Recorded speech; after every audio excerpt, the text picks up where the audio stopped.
కీర్తిశేషులు శ్రీ రామోజీరావు గారి 89వ జయంతి సందర్భంగా రామోజీ ఎక్సలెన్స్ అవార్డ్ కార్యక్రమాన్ని ఏర్పాటు చేసి ఈ కార్యక్రమానికి ముఖ్య అతిథులుగా భారత ఉపరాష్ట్రపతి సిపి రాధాకృష్ణన్ గారిని, తెలంగాణ గవర్నర్ జిష్ణుదేవ్ వర్మ గారిని, ఆంధ్రప్రదేశ్ ముఖ్యమంత్రి పెద్దలు శ్రీ నారా చంద్రబాబు నాయుడు గారిని, భారత మాజీ ఉపరాష్ట్రపతి పెద్దలు వెంకయ్య నాయుడు గారిని, భారత మాజీ ప్రధాన న్యాయమూర్తి శ్రీ ఎన్వి రమణ గారిని, మిత్రులు పెద్దలు కేంద్ర మంత్రివర్యులు జి కిషన్ రెడ్డి గారిని, అదేవిధంగా కేంద్ర మంత్రివర్యులు జి రామ్మోహన్ నాయుడు గారిని, మిత్రులు మంత్రివర్యులు బండి సంజయ్ గారిని, శ్రీధర్ బాబు గారిని, రామోజీరావు గారి అభిమానులను, రామోజీ ఫిలిం సిటీ, ఈనాడు సంస్థల సిబ్బంది అందరూ, ముఖ్యంగా కిరణ్ గారు ఒక మంచి కార్యక్రమాన్ని ఏర్పాటు చేసి రామోజీరావు గారు ఏ విలువలను, ఏ సాంప్రదాయాన్ని ఈ తెలుగు ప్రజలకు అందించిండో అందులో రాణించిన వాళ్ళను గుర్తించి రామోజీ ఎక్సలెన్స్ అవార్డ్స్ ఇవ్వడం ద్వారా కొత్త తరానికి ఒక స్ఫూర్తినివ్వాలని కార్యక్రమాన్ని ఏర్పాటు చేసినందుకు వారిని, వారి కుటుంబ సభ్యులను మనస్ఫూర్తిగా నేను అభినందిస్తున్నాను. ఈనాడు మనిషి మరణించిన తర్వాత వారిచ్చిన ఆస్తులనే కానీ వారి ఆలోచనలని కొనసాగించాలని, వారి ఆలోచనలకు అనుగుణంగా వారి సంస్థలను నిర్వహించాలని ఆలోచన చేస్తున్న వాళ్ళు చాలా తక్కువ మంది.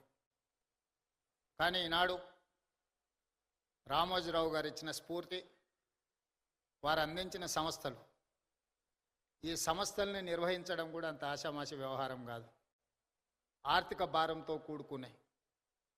చాలామందికి ఇందులో లాభాలే ఉంటాయన్న ఆలోచన ఉంది, కానీ వీటి నిర్వహణలో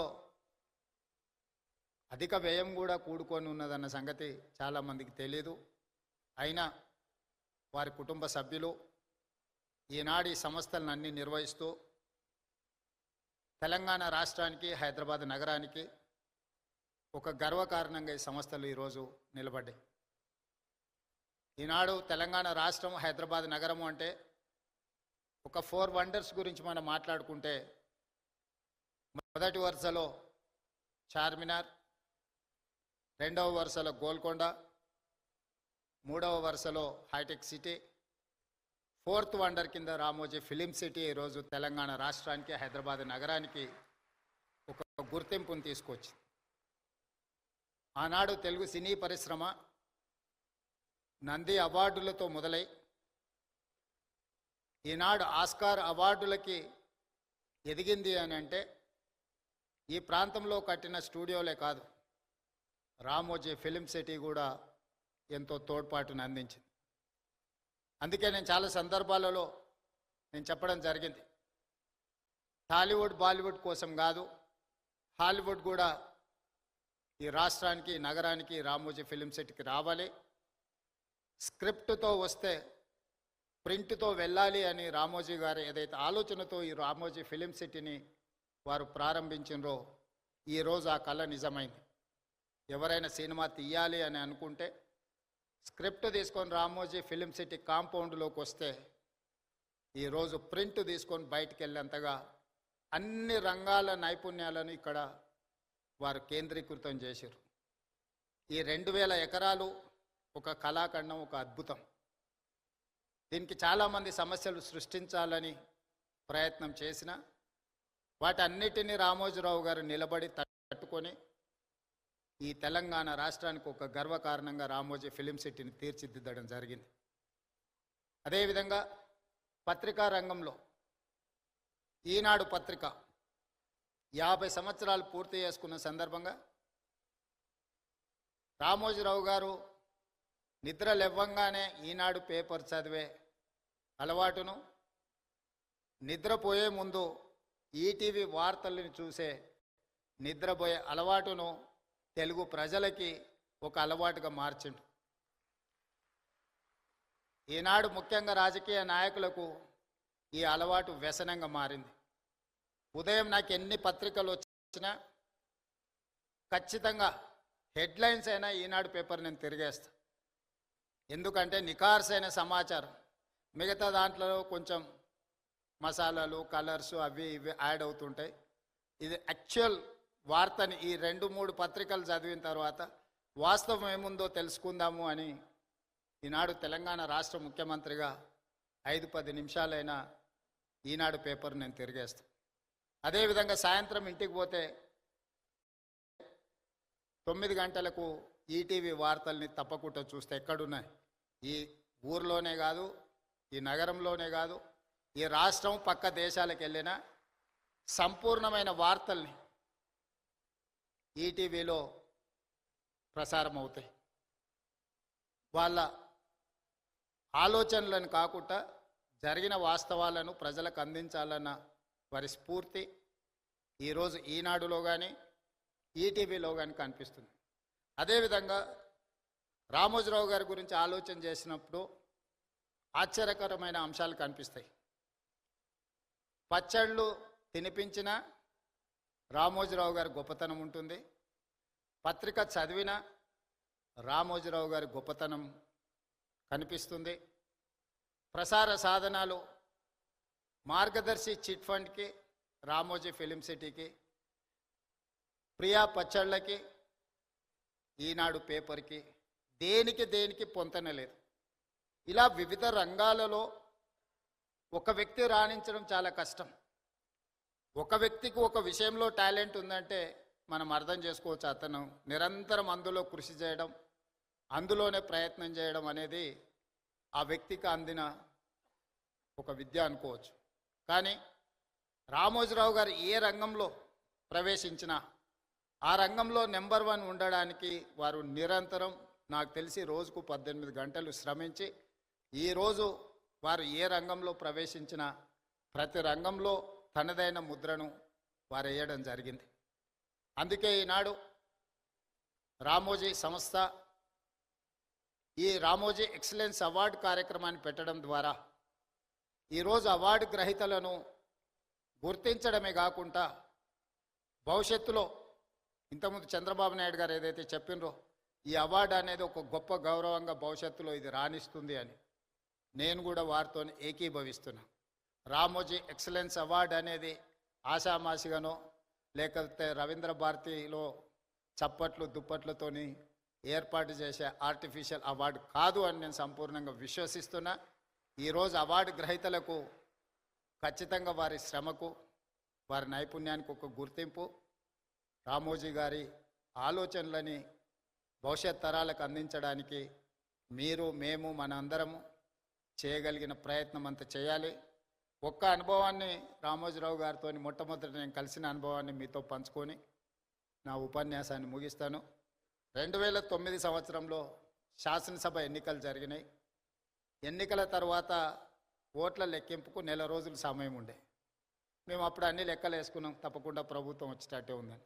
మరి ప్రభుత్వం వస్తే మంత్రులు కావాలనే కోరిక కూడా ఉంటుంది కదా. ఈరోజు ఆంధ్రప్రదేశ్లో వాళ్ళు చాలామంది మంత్రులు ఉన్నారు. ఒక 4 మిత్రులను కలిసి రామోజీరావు గారి సమయం తీసుకున్నాం. సార్ మిమ్మల్ని కలవాలనుకుంటున్నాం మేము అని. రాండి అన్నాడు.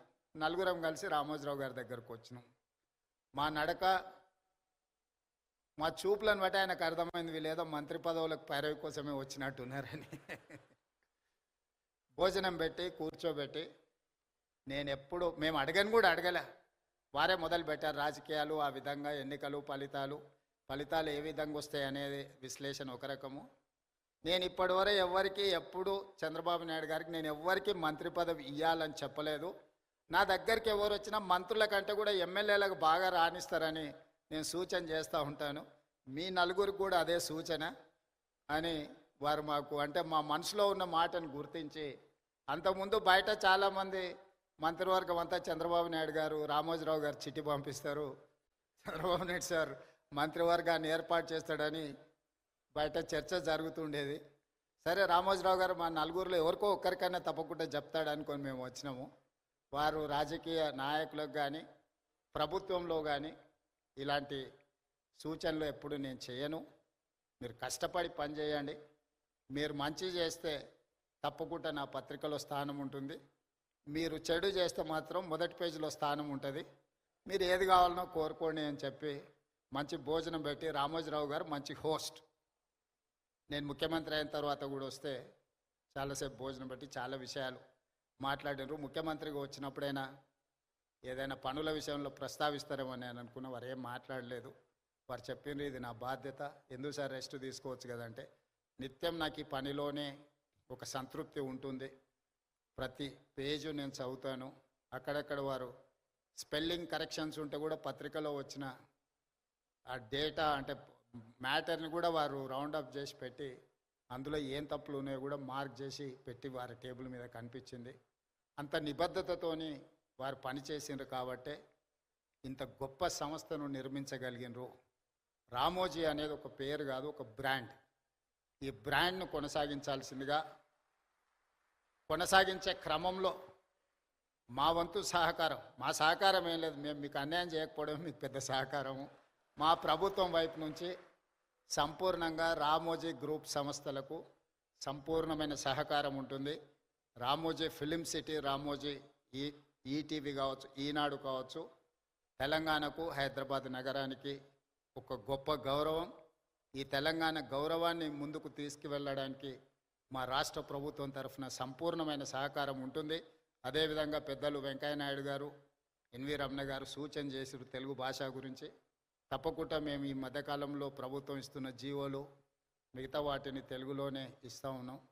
కాకపోతే ఇంకా అది కొంత సమయం పడుతుంది, దాన్ని తప్పకుండా ముందుకు తీసుకెళ్తాం.